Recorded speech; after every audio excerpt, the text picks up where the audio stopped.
ദൈവത്തിൻ്റെ അതിശുദ്ധമായ നാമം ഇന്ന് പൽക്കാലം വാഴ്ത്തപ്പെടുമാറാകട്ടെ. സങ്കീർത്തനം 94 അതിൽ 21, 22 വാക്യം. നീതിമാന്റെ പ്രാണന് വിരോധമായി അവർ കൂട്ടം കൂടുന്നു, കുറ്റമില്ലാത്ത രക്തത്തെ അവർ ശിക്ഷയ്ക്ക് വിധിക്കുന്നു. എങ്കിലും യഹോവ എനിക്ക് ഗോപുരവും എൻ്റെ ശരണശൈലവുമായ എൻ്റെ ദൈവവുമാകുന്നു. ഹാലലുയ സ്തോത്രം, ഹാലലുയ സ്തോത്രം. തനിക്ക് മുമ്പിൽ എല്ലാം പ്രതികൂലമായി ഈ സങ്കീർത്തനം എഴുതിയ ദാവീദാണെന്നാണ് പറയപ്പെടുന്നത്.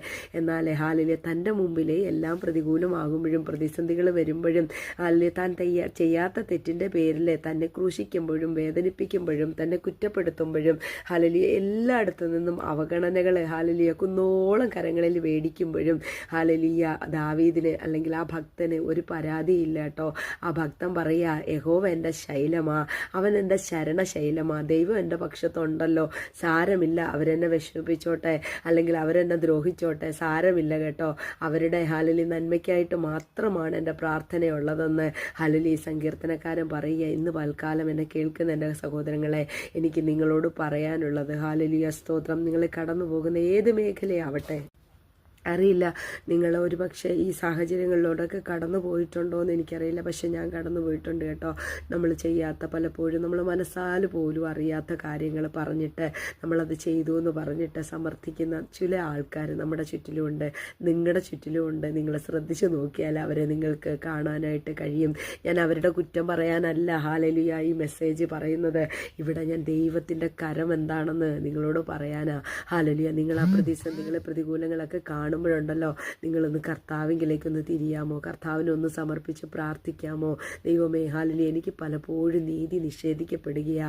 ഹാലലുയ്യ, എന്തുകൊണ്ടാണ് കർത്താവെ ഞാൻ വിചാരിക്കാത്ത തിന്മകളൊക്കെ എൻ്റെ നേരെ വരുന്നത് എന്തുകൊണ്ടാണെന്ന് ദൈവത്തോടൊന്ന് ചോദിക്കേണ്ട സഹോദരങ്ങളെ. ഹാലലുയ്യ, ദൈവത്തിന് മറുപടി ഉണ്ട് കേട്ടോ. ദൈവം നിങ്ങളോട് സംസാരിക്കുമെന്നേ. ദൈവം നിങ്ങളോട് സംസാരിക്കാൻ ആഗ്രഹിക്കുന്നു. ദൈവം നിങ്ങളെ സ്നേഹിക്കുന്നു. അതുകൊണ്ടല്ലേ തൻ്റെ ഏകജാതനായ പുത്രനെ ഹാലലുയ്യ നോക്കാതെ നമുക്ക് തന്നത്. ഹാലലുയ്യ സ്തോത്രം.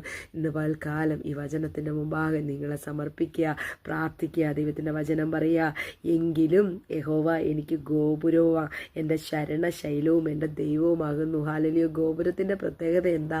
ഗോപുരത്തിനകത്ത് നമ്മൾ നിന്ന് കഴിഞ്ഞാൽ മഴ വന്നാലും ഇടി വന്നാലും ഹാലലുയ്യ, കാറ്റ് വന്നാലും കോള് വന്നാലും ഹാലലുയ്യ നമുക്കൊന്നും സംഭവിക്കത്തില്ല. ഹാലലുയ്യ നമ്മളെ പ്രൊട്ടക്റ്റ് ചെയ്ത് ആ ഗോപുരം നിർത്തും. ശരണശൈലമായിട്ട് ദൈവം നമ്മുടെ കൂടെ ഉണ്ടെങ്കിൽ നമുക്ക് വരുന്ന പ്രതികൂലങ്ങളൊക്കെ ദൈവം കൈകാര്യം ചെയ്യുമെന്ന് വിശ്വസിക്കുക, പ്രാർത്ഥിക്കുക. ദൈവത്തെ ശരണശൈലമാക്കുക, ദൈവമായിട്ട് അംഗീകരിക്കുക, പ്രാർത്ഥിക്കുക.